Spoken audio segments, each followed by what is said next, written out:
The device was magnetic and cold against my palm when I pulled it from the rusted undercarriage of my sedan one windy Tuesday. It was a tracker. Instead of calling the police, I shipped it 3,000 miles north to Ontario. I thought I was being clever until my phone rang. The voice on the other end did not ask who I was. It asked why I had returned their property. That was when I realized I was never the target. My name is Lorraine Whitford, at 54. I had curated a life of deliberate invisibility here in the quiet town of Redwood Bluff. I was a widow who paid her taxes on time, bought the same brand of oat milk every Tuesday, and never parked outside the lines. As a senior accountant at Midwest Meridian Logistics, my days were measured in spreadsheets, the rhythmic clicking of calculator keys and the low hum of fluorescent lights. I liked it that way. Silence was safe. Routine was a shield. Or so I told myself until that Tuesday evening in November. The parking lot behind the logistics center was desolate. The sun had already dipped below the horizon, leaving the sky a bruised purple that promised a coming storm. The wind in Redwood Bluff had a particular cruelty to it in late autumn. It cut right through the seams of your coat, seeking out the warmth of your skin to steal it away. I wrapped my wool scarf tighter around my neck and hurried toward my sedan. It was a beige model, 10 years old, reliable and unexciting, much like its owner. I reached for the door handle. Click. It was a small sound, the mechanical disengagement of the lock, but it felt louder than usual in the empty lot. I paused. The dashboard security light inside was blinking. Not the slow, rhythmic pulse indicating the system was armed, but a frantic, erratic strobe. I frowned. That is odd. I whispered to the asphalt. I dropped my keys. They skittered under the chassis, sliding into the darkness beneath the car. I groaned. My knees were not what they used to be, and the pavement was freezing. But I had no choice. I knelt on the cold ground, my breath forming white clouds in the air. I reached blindly for the keys, my fingers brushing against the gritty underbelly of the vehicle. Then my hand hit something else. It was not part of the car. It was cold, plastic, and foreign. It was attached to the metal frame near the rear wheel. Well, I frowned, confusion clouding my fatigue. I pulled. It held fast with strong magnets, but with a sharp tug. It came free. I stood up, brushing the dirt from my skirt, and held the object under the pale yellow glow of the street lamp. It was a black box, roughly the size of half my hand. A small red light blinked on the side, staring at me like a malevolent eye. My breath hitched. I knew what this was. I had seen them on the news and in those crime documentaries Caleb used to watch before he passed. It was a GPS tracker, a professional-grade device with its own battery pack. It was not mine. The wind suddenly felt arctic. A wave of nausea rolled over me, starting in my stomach and rising to my throat. This was not just an object, it was a violation. Someone had been watching me. Someone knew exactly where I went, how long I stayed, and when I came home. The feeling was physical, like a dirty hand resting heavily on my shoulder. I looked around the empty parking lot. The shadows between the streetlights seemed to stretch and deepen. Who? Who would do this? I stammered, my voice trembling. I am nobody. My thumb hovered over the emergency dial on my cell phone. The police station was only 5 blocks away. Sheriff Miller was a known figure in town. But then, a cold memory washed over me. I remembered the whispering at the diner last month, The hushed tones about the missing evidence in the warehouse fire investigation, and how the local precinct had looked the other way. Redwood Bluff was small, and in small towns, secrets were currency. If I went to the police, I would be making noise. I would be drawing attention. And if the police were involved in whatever this was, I would be walking straight into the lion's den. I looked at the black box in my hand. If I handed this over, I was admitting I was a victim. I was admitting I was helpless. Something inside me, a dormant spark left over from the days before I was just a widow and an accountant, refused to be helpless. I shoved the device deep into the pocket of my wool coat. It felt heavy against my hip, a lead weight dragging me down.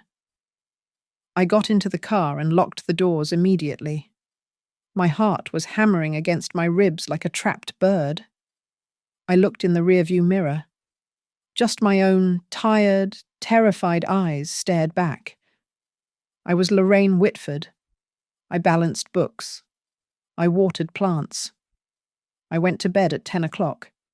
Why on earth would anyone waste a tracker on a ghost like me? My parents left me this house at the end of a long, narrow road, flanked by ancient pine trees that seemed to lean in closer with every passing year. Driving down that driveway usually brought me a sense of peace, a detachment from the numbers and spreadsheets of the office. But tonight, the tunnel of trees felt like a throat swallowing me whole. I parked the car in the detached garage, my hands trembling as I killed the engine. The silence that followed was heavy. Inside, the house smelled of lemon polish and old paper. I did not turn on the main lights. Instead, I sat at the small round table in the kitchen and switched on the singular overhead lamp. Its yellow bulb cast long, distorted shadows against the floral wallpaper. I placed the black device in the center of the table. It looked alien against the lace tablecloth. A piece of cold, unfeeling technology invading the sanctity of my home. I stared at it, and slowly, the fog of shock began to lift, replaced by a cold clarity. The pieces of the last month began to click together, forming a picture I had been too blind to see. It was not the wind. I whispered to the empty room. It was never the wind. 2 weeks ago, I had found my mailbox gaping open, its metal latch bent. I had blamed teenagers. Then there were the phone calls blank, silent voids on the other end of the line that disconnected the moment I said hello, and the car. I remembered waking up at 3 a.m. last Tuesday, hearing the low rumble of an idling engine right outside my front gate. By the time I had put on my glasses and looked out, the taillights were already fading into the dark. This was not a prank. Teenagers threw eggs. They did not plant military-grade tracking devices on the cars of middle-aged accountants. This was precise. This was expensive. My eyes drifted to the hallway closet where I kept Caleb's old things. My husband had been gone for 5 years, but his presence still lingered in the heavy silence of the house. Caleb had been a long-haul trucker, a man of few words and long absences. He had driven routes that crisscrossed the borders, carrying freight that he never talked about. Caleb, I murmured, feeling a sudden tightness in my chest. What did you get mixed up in? I rose and went to the closet, pulling down a dusty plastic bin labeled Taxes 2018-2020. My hands shook as I rifled through the folders until I found the old manifests he had kept. Most were standard, boring logs of lumber and steel, but at the bottom of the stack, I found 3 invoices from his last year on the road. They were different. The client names were blacked out with heavy marker. The cargo description was vague, listed only as specialized electronics. I felt a chill that had nothing to do with the drafty house. Had Caleb known? Had he been watching his rearview mirror the same way I was now? A movement outside caught my eye. I froze. Through the sheer curtains of the kitchen window, I could see the second-story window of the house next door. Gordon Reeves lived there. He was a recluse, a man who barely nodded when we crossed paths at the mailboxes. His lights were off, but I saw the distinct flare of a match, then the glow of a cigarette. He was standing there in the dark, looking directly at my kitchen. "You see me, don't you, Gordon?" I asked the glass, my voice barely audible. "How long have you been watching?" The paranoia was a physical weight now. It felt like a net tightening around me. But as I looked back at the black box on the table, something shifted in my gut. Fear, when compressed tight enough, turns into anger. They thought I was just a widow. They thought I was a soft target who would panic and run to the police, likely playing right into their hands if the rumors about the department were true. I pulled my laptop toward me and opened a browser. I typed in the serial number etched on the back of the tracker, XJ9SIGN-TR. I hit enter. No results found. I tried again. Nothing. No manufacturer website. No user manual. No forum discussions. This device did not exist on the public internet. That terrified me more than finding a result would have. It meant whoever planted this had access to tools that normal people did not. I sat back, the glow of the screen illuminating the hard lines of my face. If I destroyed it, they would know. If I went to the police, I might be signing my own death warrant, but if I did nothing, they would keep coming. I picked up the device again. It was heavy, dense with secrets. "All right," I said, my voice steady for the first time that night. "You want to know where I go? I will show you." A plan began to form in my mind, sharp and desperate. If they wanted to follow the dot on the map, I would give them a journey they would never forget. I was not going to be the prey anymore. I was going to be the bait. I stood over the kitchen trash can with the black device hovering just above the coffee grounds and eggshells. My thumb was poised to let it drop. It would be so easy to bury it in the garbage, wheel the bin to the curb, and let the sanitation truck crush my problem into oblivion the next morning. But the accountant in me, the part that needed columns to balance and discrepancies to be explained, refused to let go. If I destroyed it, I would never know the face of the enemy. I would spend the rest of my life looking over my shoulder at shadows. I carried the device back to the table and opened my laptop. I did not use my usual browser. Instead, I opened a private window and navigated to a forum I had stumbled upon years ago when researching cybersecurity for the firm. I created a throwaway account named Just Asking 44 and typed a vague description of the device into a thread discussing surveillance tech. 10 minutes passed, then 20. The silence of the house felt amplified, the refrigerator hum sounding like a low growl. Finally, a notification pinged. "Do not pull the battery." A user named Signal Lost replied. "If it has a cellular uplink, Cutting Power sends a distress ping. Connect it via USB for exactly 10 seconds. It will dump a cache file before it handshakes with the server. Any longer, and they see you online." My hands were sweating. I found an old cable in a drawer and plugged the tracker into my laptop. I counted out loud. 1, 2, 3. At 8, a folder popped up on my screen. At 9, I yanked the cord out. My heart was thumping a frantic rhythm against my ribs. I clicked on the file. It was a simple text log of coordinates, hundreds of them. I copied the data into a mapping tool and watched as red pins dropped onto the map of Redwood Bluff. Oh God, I breathed. There were over 20 stops in the last week alone: the grocery store, the pharmacy, the cemetery where Caleb was buried. But the clusters were thickest in two places: my driveway and the perimeter of the property next door. Gordon Reeves. The pins formed a tight ring around his house, but they never went inside. It looked as if the person tracking me was also watching him, or perhaps parking near his land to get a better view of mine. I scrolled down to the timestamps.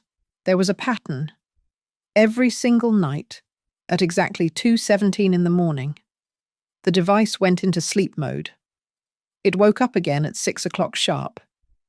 2:17. I whispered, staring at the glowing numbers. Why 2:17? It felt automated, programmed. It meant that whoever was watching me was not staring at a screen 24 hours a day. They relied on the machine.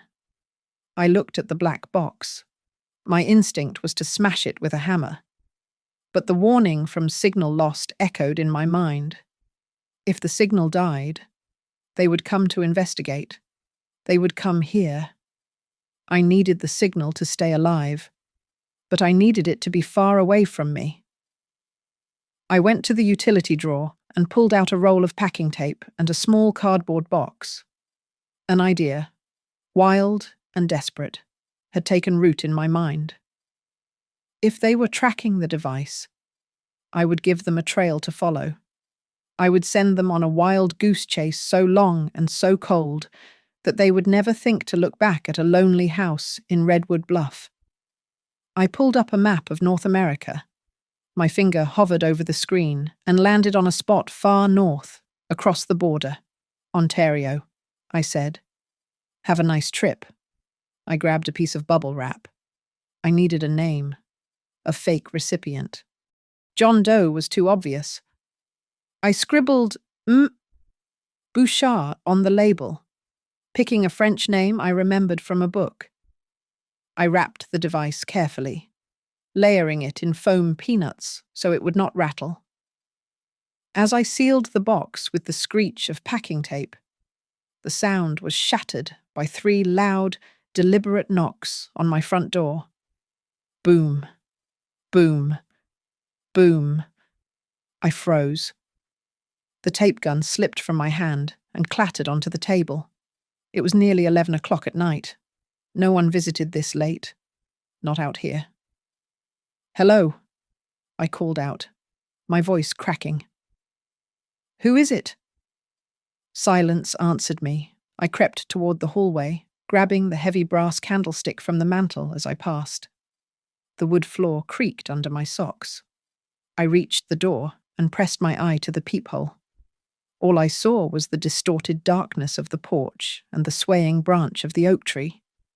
I unlocked the deadbolt with trembling fingers and threw the door open, raising the candlestick high, ready to strike. The porch was empty.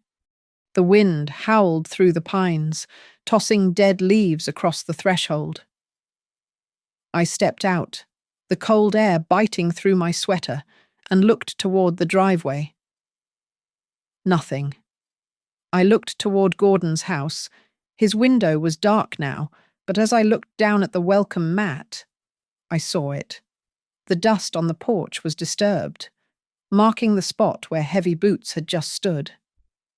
I know you are out there, I screamed into the night, the fear turning into a shrill defiance. Leave me alone.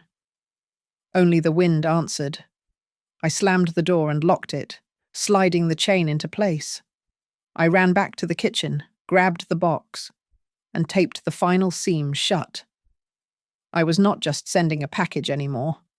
I was sending a decoy to save my life. The post office smelled of stale coffee and industrial adhesive. I kept my head down, clutching the cardboard box against my chest as if it contained my own beating heart. I had chosen a branch 2 towns over, hoping to avoid recognition, but the air inside felt thick with invisible eyes. There was only one person ahead of me in line, an elderly man mailing a package wrapped in brown paper, moving with agonizing slowness. When it was finally my turn, I slid the box across the counter. The clerk was a woman with cat eye glasses and a name tag that read, Brenda. She weighed the package, her eyes flicking from the label to me. Ontario, Canada. She read aloud, her voice too loud for the small room. International priority. That is going to run you about $65. Must be something important to get it there that fast. It is just gifts, I stammered, hating the tremor in my voice. For a niece. Her birthday is in 2 days. Brenda narrowed her eyes slightly, her fingers hovering over the keyboard. Any batteries, liquids, or hazardous materials? My throat went dry. The device inside had a lithium battery. Technically, I should declare it, but declaring it meant questions, and questions were dangerous. No. I lied, forcing a smile that felt brittle on my face, just sweaters and a scarf. She held my gaze for a second too long, as if she could see the cold sweat forming at my hairline. Then she shrugged and printed the label. All right then, swipe your card. I paid and fled the building. The receipt crumpled in my fist. The crisp afternoon air should have felt relieving, but as I stepped onto the sidewalk, the hairs on the back of my neck stood up. A black SUV was parked across the street. The engine was running, a low, predatory rumble that vibrated in my chest. The windows were tinted so dark they looked like voids.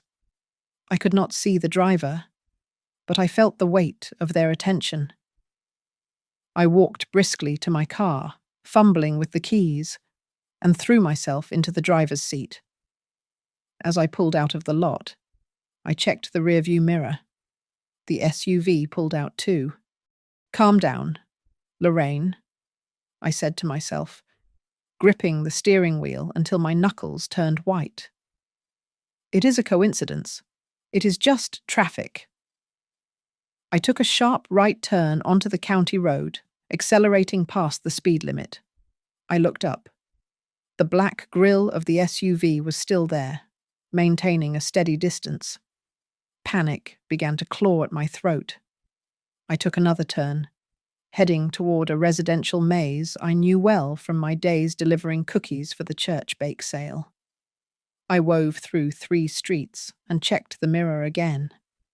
The road behind me was empty. I let out a breath that sounded like a sob. They had gone. Maybe they had just been passing through.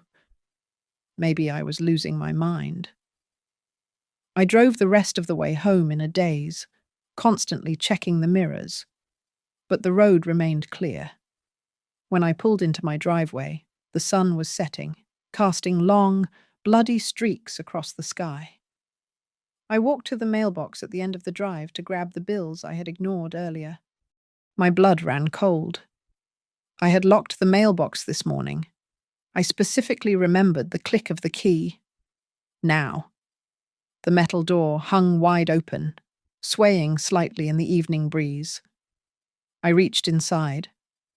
There was no mail, no bills, no flyers, just a single sheet of white printer paper.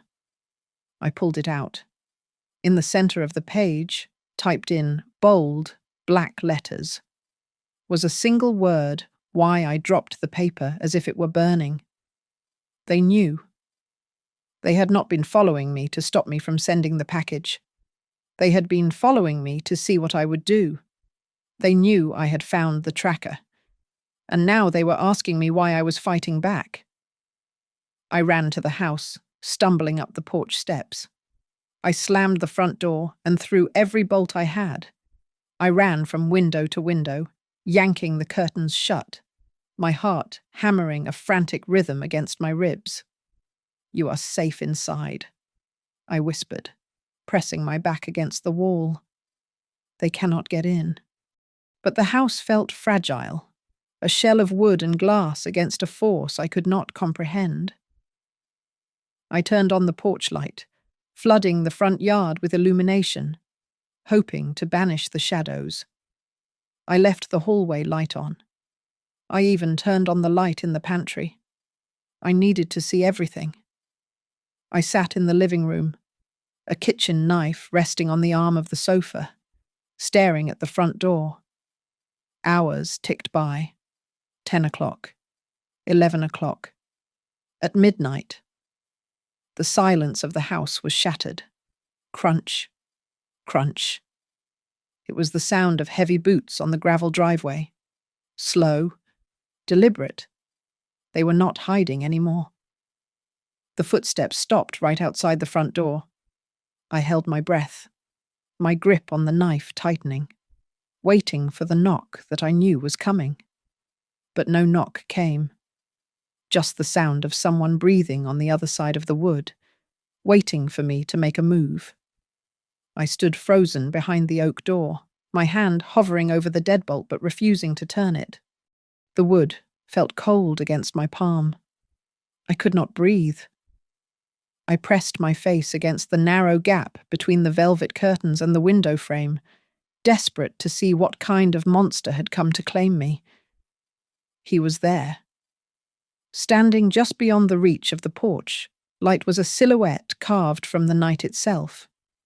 He was tall, wearing a coat that hung down to his knees, the collar turned up against the wind. He did not move. He did not look like a prowler testing a lock. He looked like a sentry waiting for a shift change. For a terrifying second, my heart lurched with a pang of recognition that had nothing to do with fear. The posture, the set of the shoulders, the way he leaned slightly to the left. It looked like Caleb. I remembered how Caleb used to come home after 3 weeks on the road, standing in the driveway at 2 a.m, smoking a final cigarette before coming inside to wash the diesel smell from his skin. My chest ached with a sudden, violent grief. Caleb, I breathed against the glass, the name forming a cloud of condensation.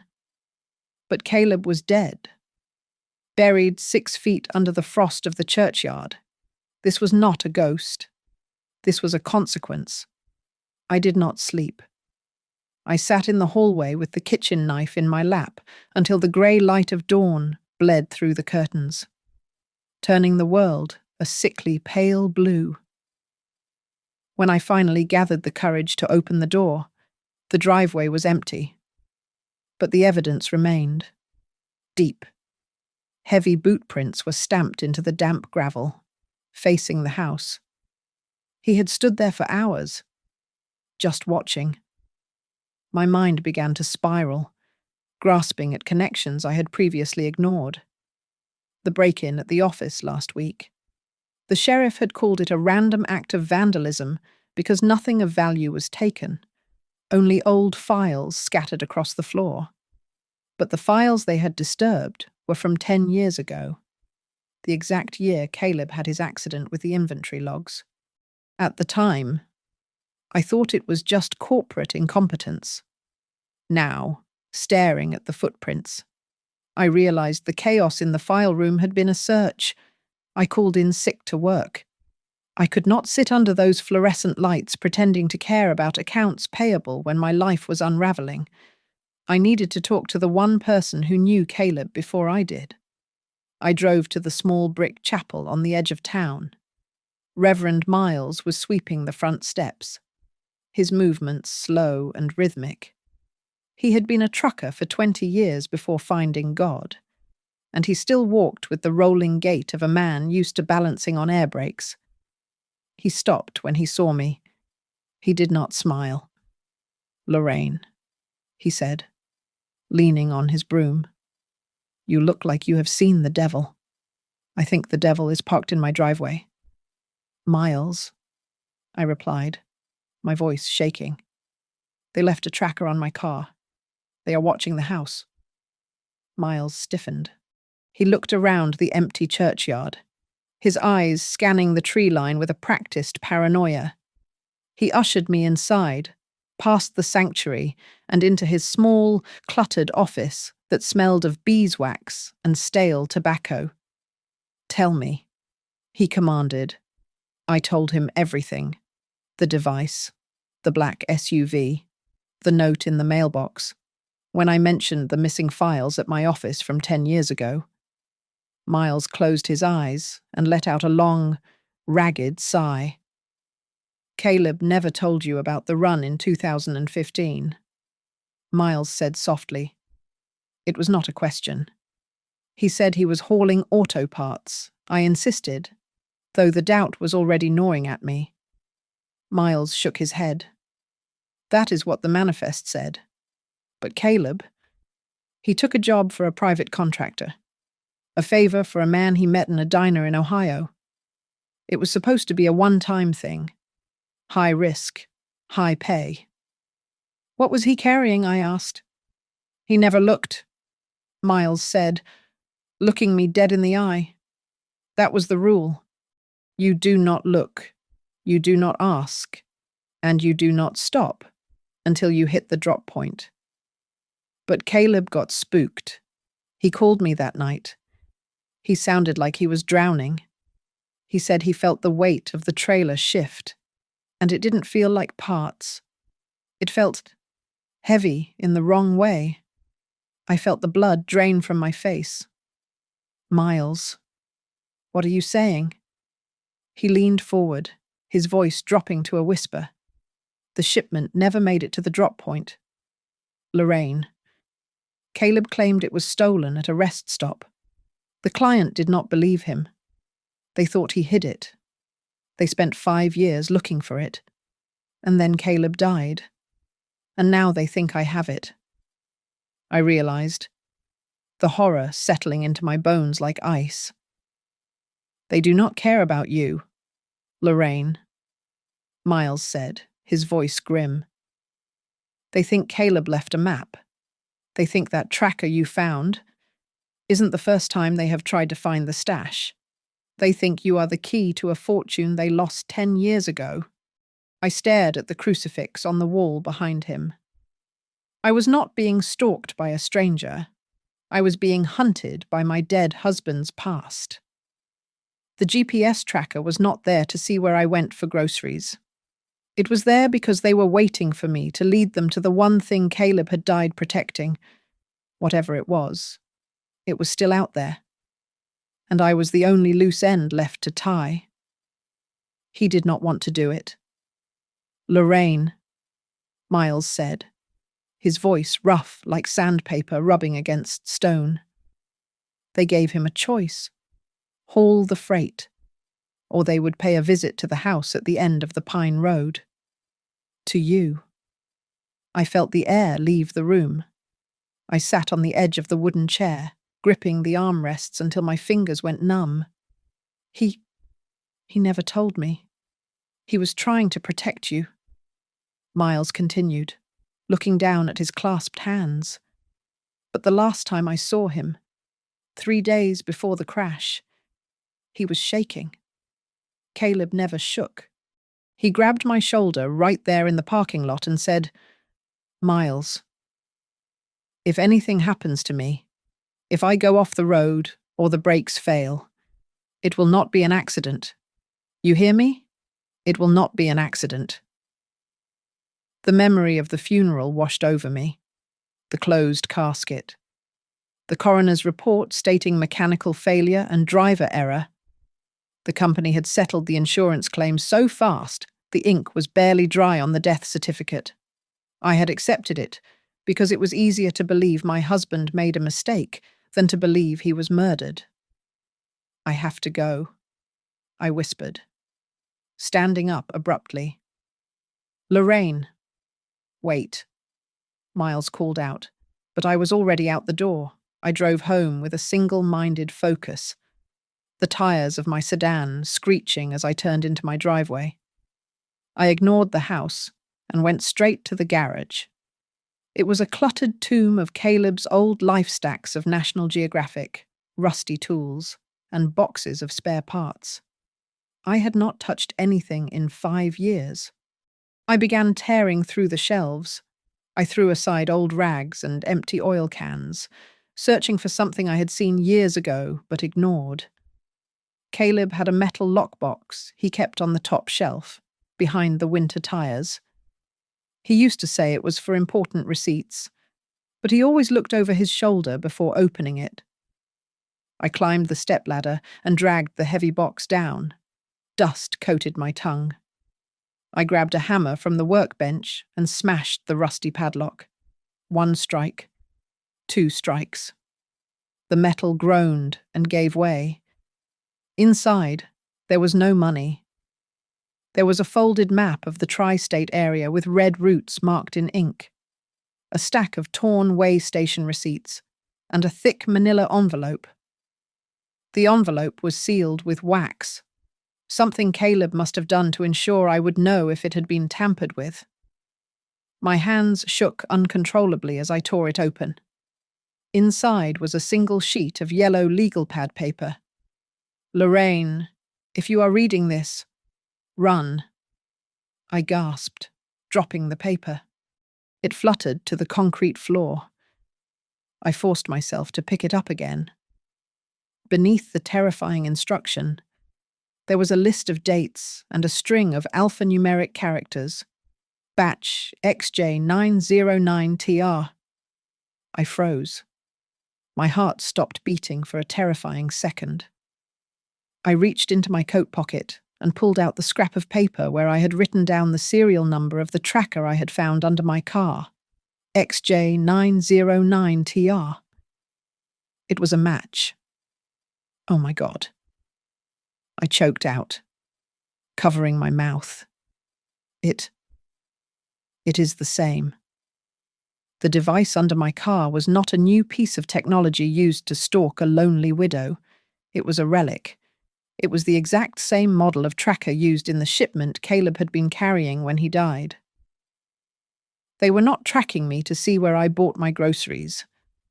They had planted that specific device because they were looking for a signal from the others. They thought I had the rest of them. They thought I was sitting on the lost cargo.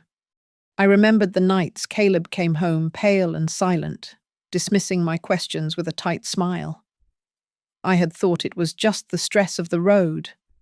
I had thought he was tired. But he had been terrified. He had been carrying a secret that eventually killed him. And now, 5 years later, that secret was parked in a black SUV watching my house, waiting for me to lead them to a treasure I did not even know existed. The vibration of my cell phone against the hard wood of the kitchen table made me jump.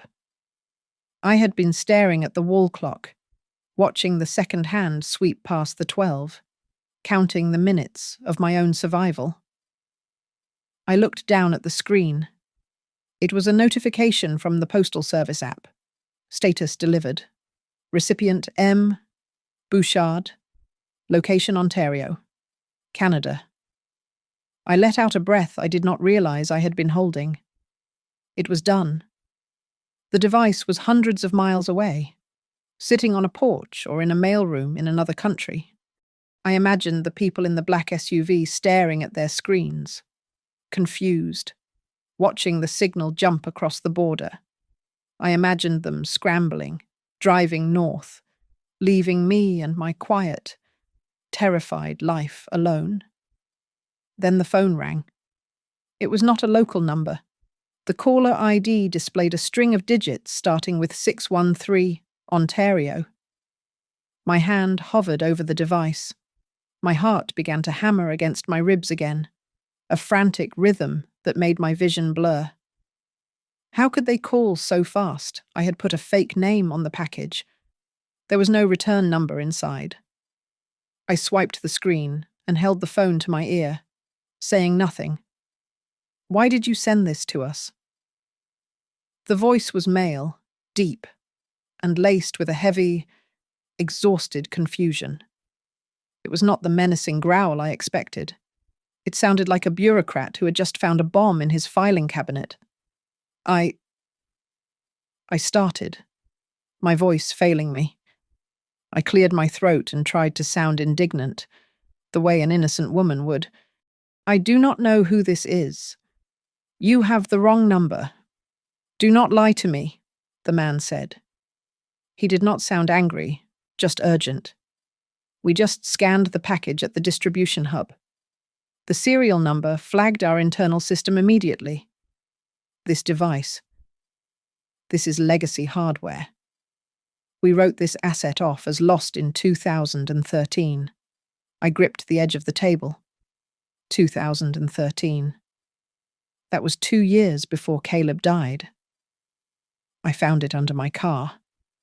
I whispered, the lie dissolving under the weight of his specific knowledge.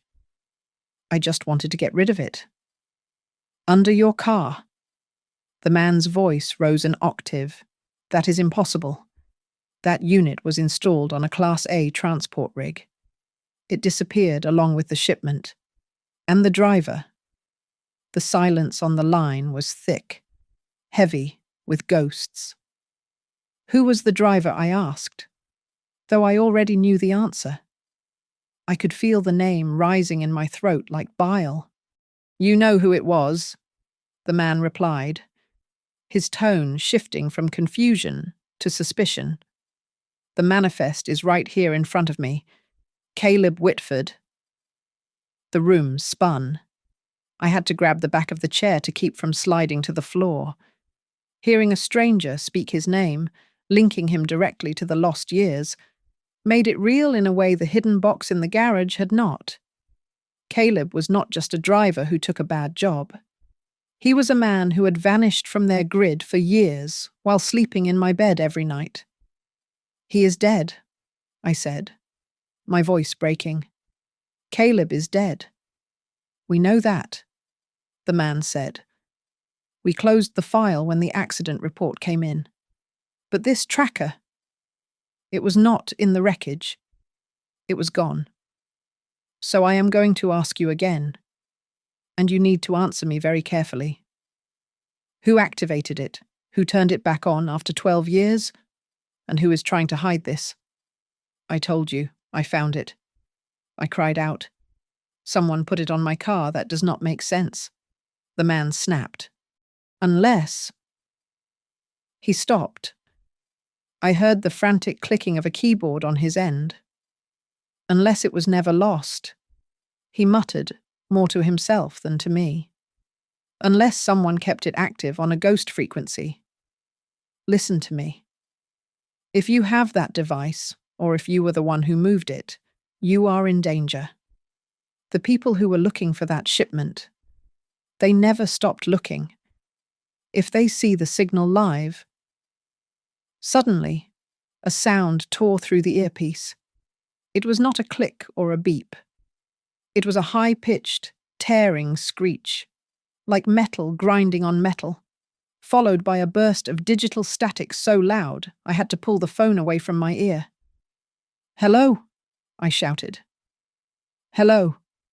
The line was dead, but the call did not disconnect. I looked at the screen. The call interface was gone. The wallpaper of my niece was gone. The entire screen had turned a flat, lifeless black. Then, slowly, white pixelated letters began to form in the center of the display, blinking with a steady, rhythmic pulse. "Tracking active target lock confirmed." I tried to turn the phone off. I held the power button down until my thumb turned white, but the screen remained frozen on those terrifying words. They were not tracking the device in Canada anymore. They had used the call to bridge the connection.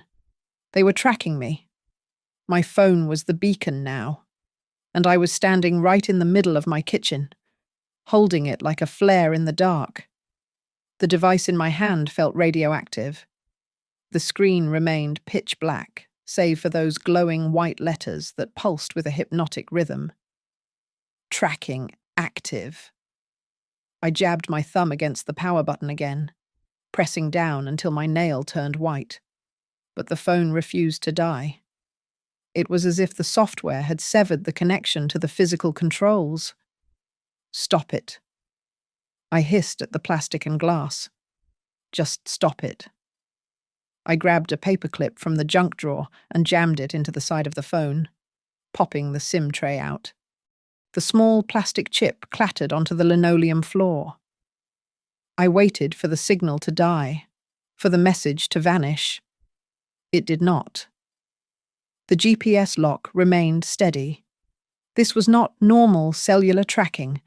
This was firmware-level control, something buried deep in the architecture of the device itself. They were not just pinging me. They were inside the machine. Then I heard it. The sound was low and guttural, like a large animal growling in the dark. It was the rumble of a heavy engine. I froze. The noise was not coming from the main road. It was coming from the end of my driveway. I crept toward the living room, keeping my body low below the window line.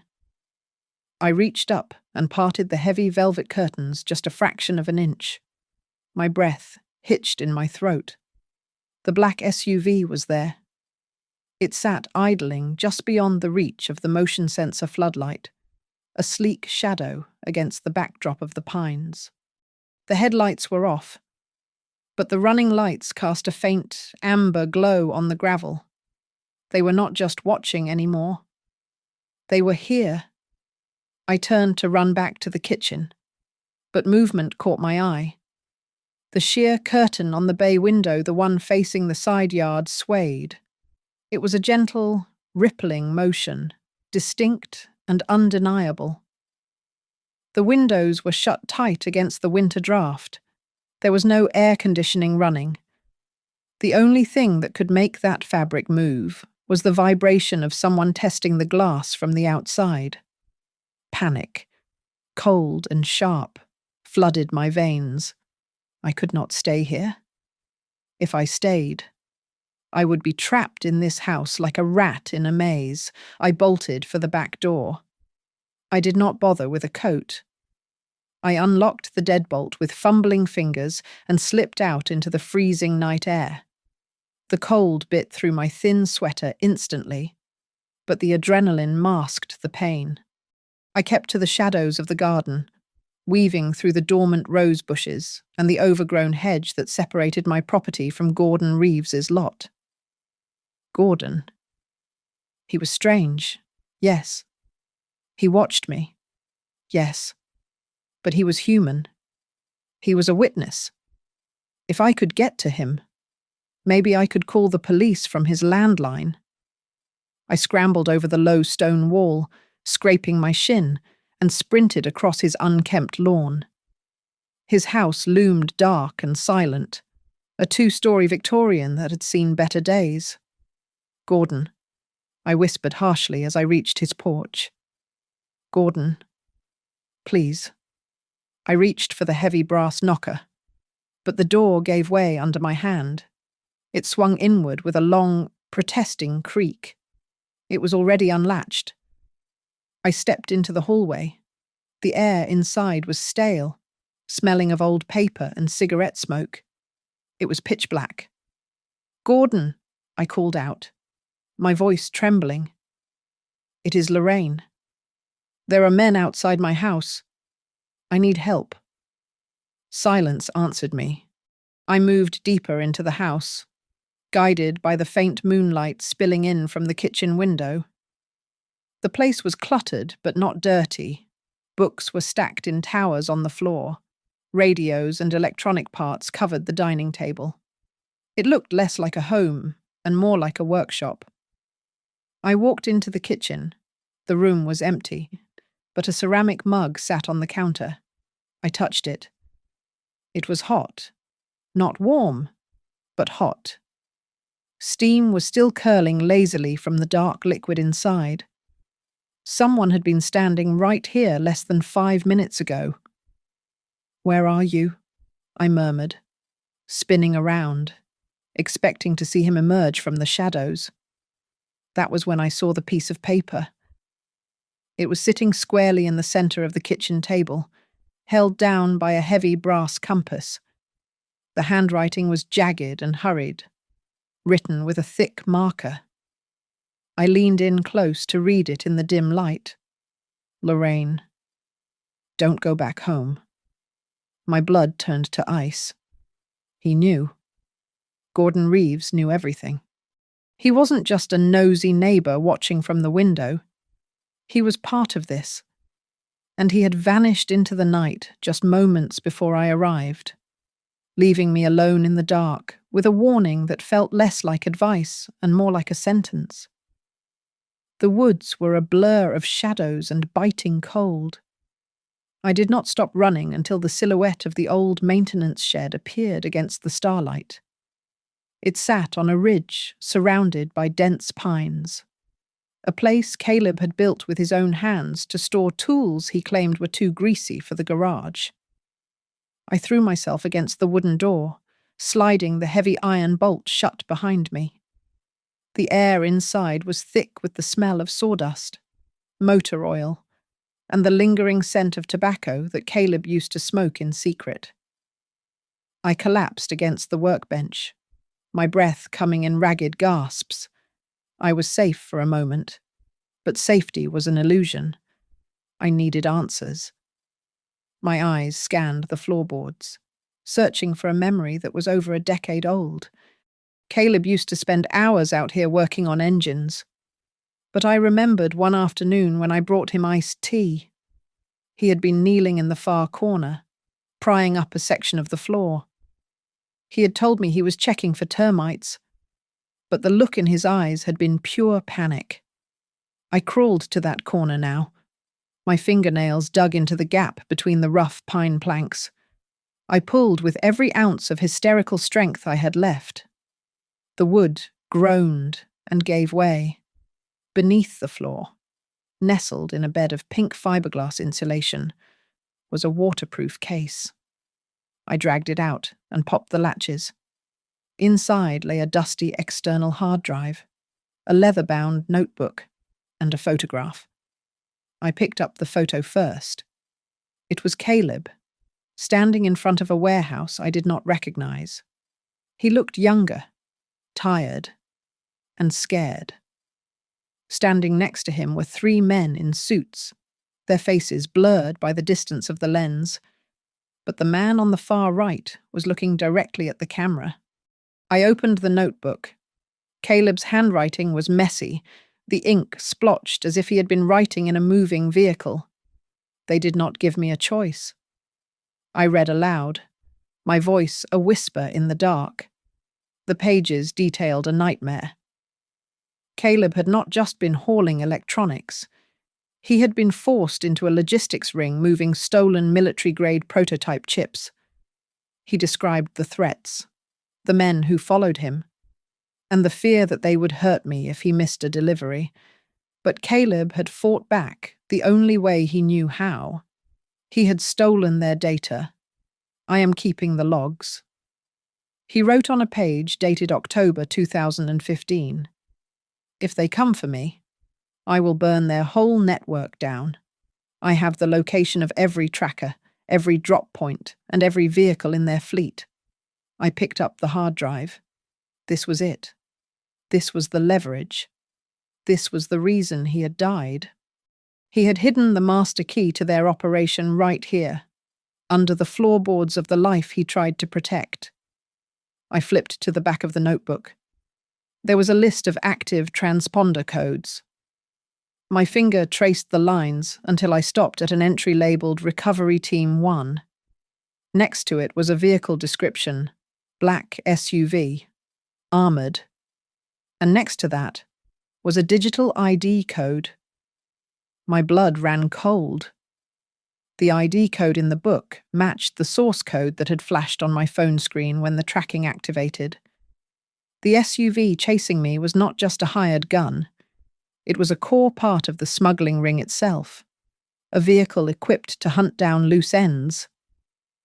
They do not care about me, I realized, the horror settling deep in my gut. They never cared about the tracker on my car. They want this drive. The tracker I found was just a crumb. This box was the whole loaf. I shoved the notebook and the hard drive into my sweater. I had to move. I had to get this to someone who could use it. But as I turned toward the back window, a beam of harsh white light sliced through the gaps in the wood siding. I froze. The light swept across the dusty tools, the workbench, and finally rested on the loose floorboards where the box had been. Dust motes danced in the beam. I held my breath, pressing myself into the shadows behind the generator. Lorraine. The voice came from right outside the door. It was low, calm, and terrifyingly familiar. It was the same voice from the phone call, but now it was not distorted by a speaker. It was real. "We know you are in there." "Lorraine," the man said. "We do not want to hurt you. We just want to take back what Caleb stole. Hand over the drive, and you can go back to your life." I looked around for a weapon, my hand closing around a heavy wrench on the shelf. I knew he was lying. Men who chased widows through the woods did not leave witnesses. I gripped the wrench, my heart pounding against my ribs like a hammer, and prepared to open the door. I tightened my grip on the rusted wrench and kicked the shed door open. I was finished with hiding in the dark.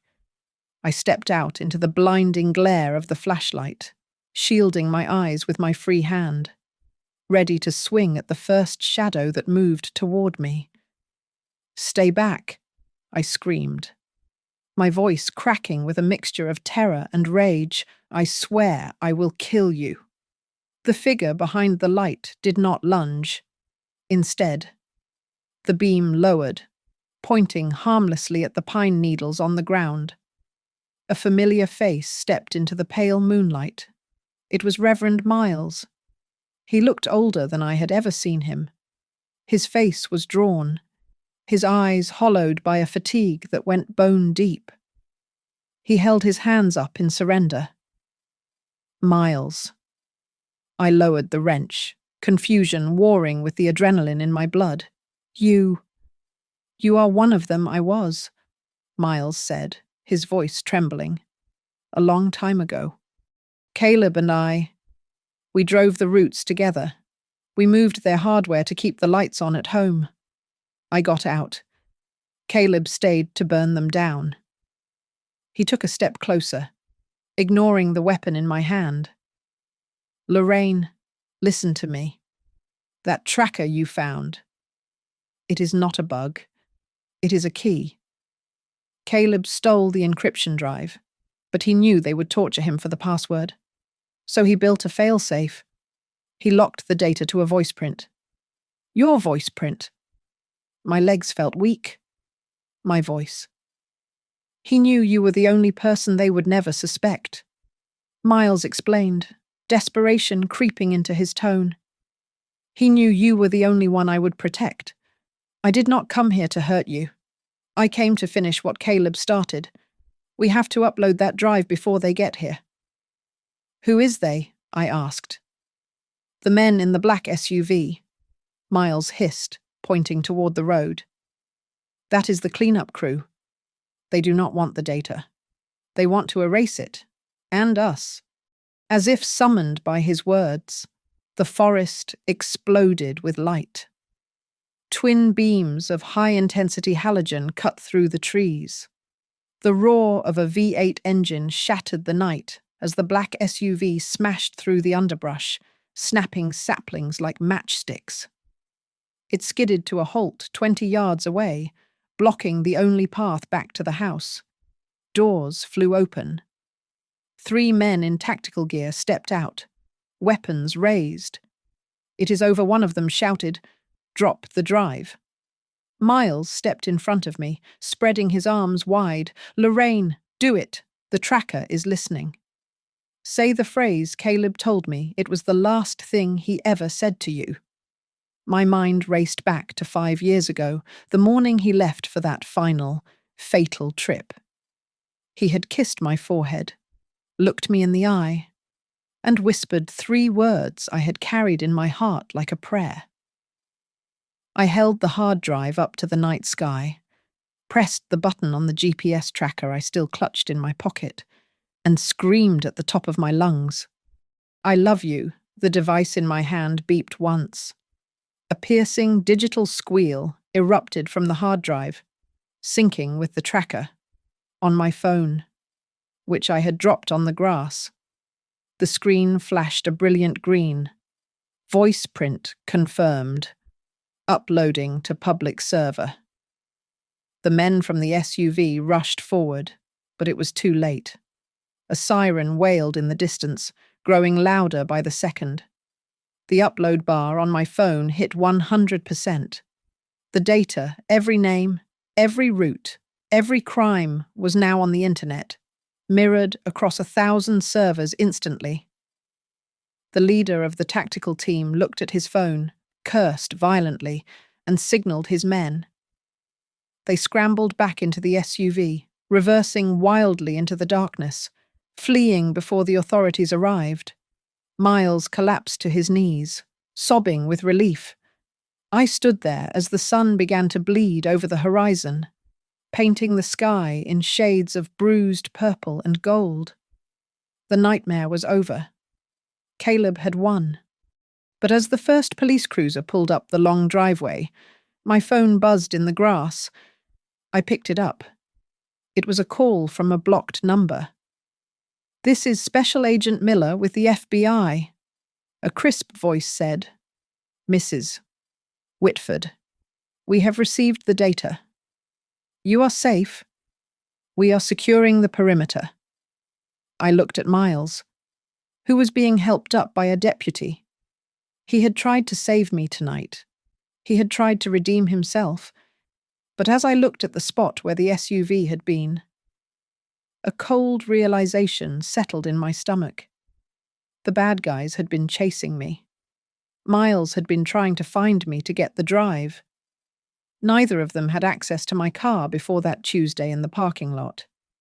I looked at the empty space under my sedan where the journey began. If Miles did not put the tracker there, and the cartel did not put it there because they thought it was lost, then who did? Who had started this whole chain of events by placing a 12-year-old device under my car? Knowing exactly what it would trigger, I looked into the dark woods. The wind whispered through the pines, but it gave no answers. I was safe, but I was not alone. Someone else was out there, and they had been playing a game with us all along. Wow, what a ride that was. I hope you guys were on the edge of your seat just as much as I was while telling this story. Thank you so much for tuning in to this episode. I am dying to know what you think. Who do you think actually planted that tracker? Drop a comment down below and let me know where you are listening from. I love seeing how far our family reaches. If you enjoyed this story, please make sure to subscribe to Grandma's Family Diary, smash that like button, and hit the hype button to help this video get discovered by more people. See you in the next one.